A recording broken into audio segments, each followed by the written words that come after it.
Hello good morning friends. ఇలా ఎందుకు రాసుకున్నానో తెలుసా?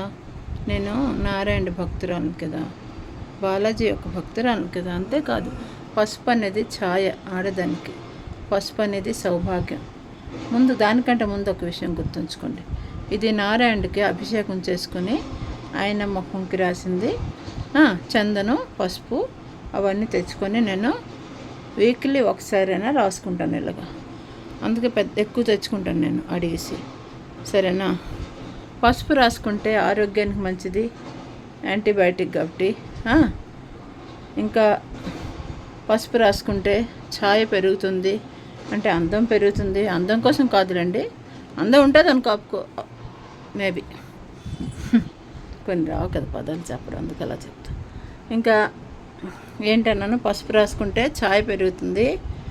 సనాతన ధర్మం మెయిన్, 5వ తనానికి మంచిది, అదే సౌభాగ్యానికి మంచిది, యాంటీబయాటిక్ కాబట్టి ఆరోగ్యానికి మంచిది. అన్నిటికంటే మించి అమ్మ లక్ష్మీదేవి ఆశీర్వాదం ఉంటుంది. ఎందుకు ఉంటుంది ఫ్రెండ్స్? నారాయణ యొక్క పసుపు కాబట్టి, ఆయనకు అభిషేకించి ఈ పసుపు చందనం మనకి ఇస్తారు కాబట్టి. అంతేకాదు, ఈ మధ్యకాలంలో నా ఫోటోలు చూసి డీపీలు చూసి చాలామంది ఫ్రెండ్ రిక్వెస్ట్లు ఎక్కువ పంపిస్తున్నారు. దీంతో ఫోటో పెట్టారనుకోండి దెబ్బకి వెళ్ళిపోతారు, మరి ఫ్రెండ్ రిక్వెస్ట్లు పెట్టరు. సరే ఫ్రెండ్స్, ఇలా పసుపు రాసుకొని, ఇంకా ఇది మందార ఆకు, ఉల్లిగడ్డ, పెరుగు, ఈ 3 మిక్స్ చేసి బాగా ఇలాగ అప్లై చేసుకుంటే హెయిర్ స్మూత్గా ఉంటుంది, చక్కగా పెరుగుతుంది, దళసరిగా పెరుగుతుంది. ఇంకా డాండ్రఫ్ పని చచ్చిపోతాయి. ఉల్లిగడ్డ ఉంది కాబట్టి, పెరుగు ఉంది కాబట్టి స్మూత్గా ఉంటుంది, మందారాకు ఉంది కాబట్టి దళసరిగా నల్లగా హెయిర్ బ్లాక్గా ఉంటుంది అంటారు. నా చిన్నప్పుడు కూడా రాసుకునేదాన్ని, నేను తెచ్చిచ్చేదాన్ని మా అమ్మకి రుబ్బేసి అప్పుడప్పుడు రాసుకునేవాళ్ళం. మా ఎదురుగా ఉండేది మందార చెట్టు. ఇప్పుడైతే మా తోట అంటున్నాను చూడండి.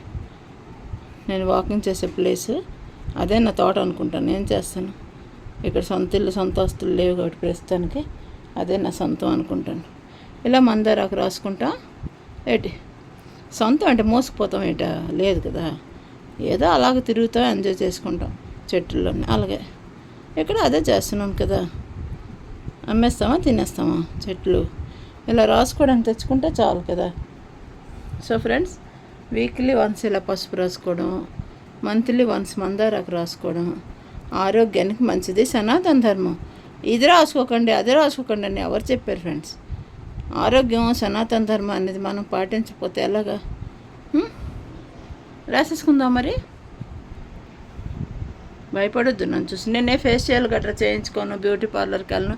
ఇక ఐబ్రో అయ్యే చేసుకొని లాక్డౌన్ తర్వాత మనిషి అది కూడా నాకు వద్దు, నాకు నచ్చదు. అంతా ముస్తవులు అవను.